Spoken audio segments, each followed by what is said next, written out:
democracynow.org, The War and Peace Report. I'm Amy Goodman with Juan Gonzalez. Our guest is Robert Reich, former Labor Secretary under President Clinton, now professor at the University of California, Berkeley. His newest book, Saving Capitalism for the Many, Not the Few. Juan?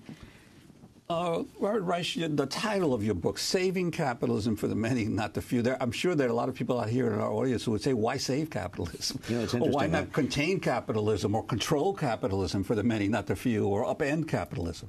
I've been out on a book tour now just a couple of days, and there are two groups of people. One who says, why are you criticizing capitalism? Saving capitalism sounds like there's something to be saved, and it's perfectly fine as it is. And then another group says, why do you want to save it?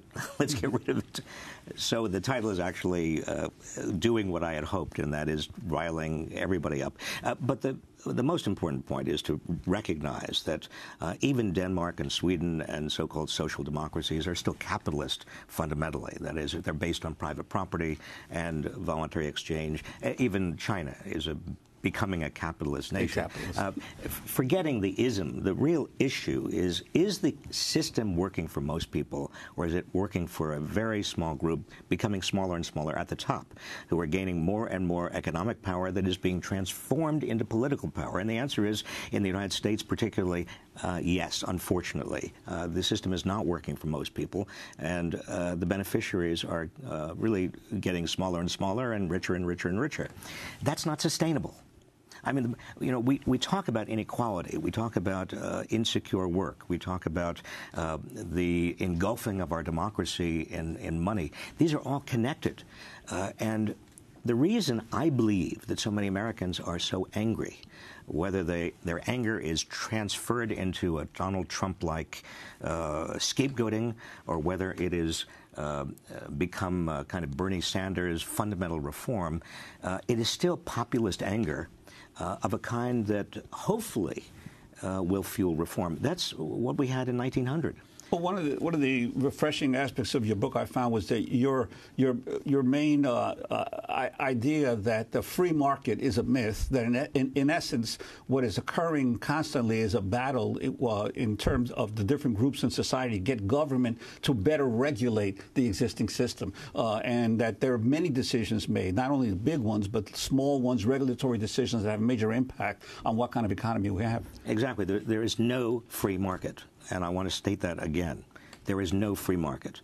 And the kind of battle that we've had between liberals and conservatives for the past 40 years or 50 years between do you trust the market or do you trust government is a fatuous and silly battle, because you can't have a market without government creating the rules of that market.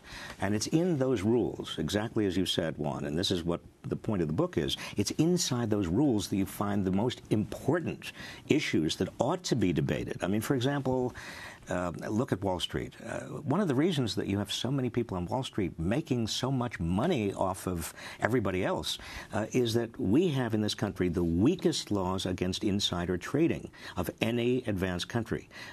We also have high pharmaceutical prices. Why? Partly because we're the only country that allows pharmaceutical companies to pay off generic companies of generic pharmaceuticals to delay the introduction of generic pharmaceuticals. Go on down the line. I mean, there are hundreds and hundreds and hundreds of examples of ways in which the deck has been stacked, the dice have been loaded, the game has been rigged in favor of very wealthy, very powerful people and companies and banks. Let's go for a minute. You talked about the different groups critiquing your title. Let's go outside the system to Pope Francis. Earlier this year, he spoke at the World Meeting of Popular Movements in Santa Cruz in Bolivia, where he focused on the damage done to the earth by capitalism. El tiempo, hermanos, hermanas. Time, my brothers and sisters, seems to be running out. We are not yet tearing one another apart, but we are tearing apart our common home. Today, the scientific community realizes what the poor have long told us. Harm, perhaps irreversible harm, is being done to the ecosystem. The earth, entire peoples, and individual persons are being brutally punished. And behind all this pain, death, and destruction, there's the stench of what Basil of Caesarea called the dung of the devil, an unfettered pursuit of money rules. The service of the common good is left behind. Once capital becomes an idol and guides people's decisions, once greed for money presides over the entire socio-economic system, it ruins society. It condemns and enslaves men and women. It destroys human fraternity. It sets people against one another, and as we clearly see, it even puts at risk our common home. So basically, you have Pope Francis talking about capitalism as the dung of the devil. Robert Reich. There is and should be a moral core to any economy, and whether it's called capitalism or any other system, if it doesn't have that moral core in which we agree on basics, kind of minimum standards of decency, we agree that we're all in it together.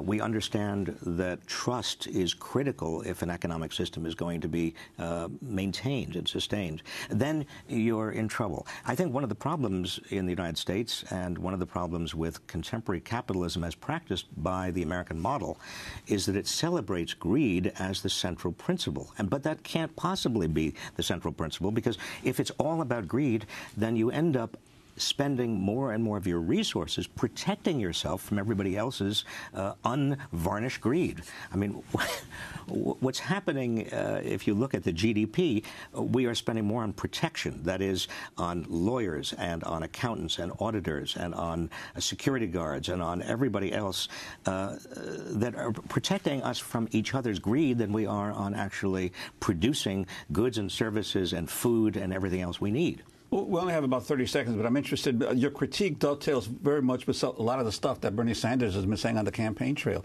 Your sense of what he's bringing to the debate that's going on now in America? I think he's telling the truth, and I think people are responding with extraordinary enthusiasm, even many conservatives and Republicans I meet, to a truth teller.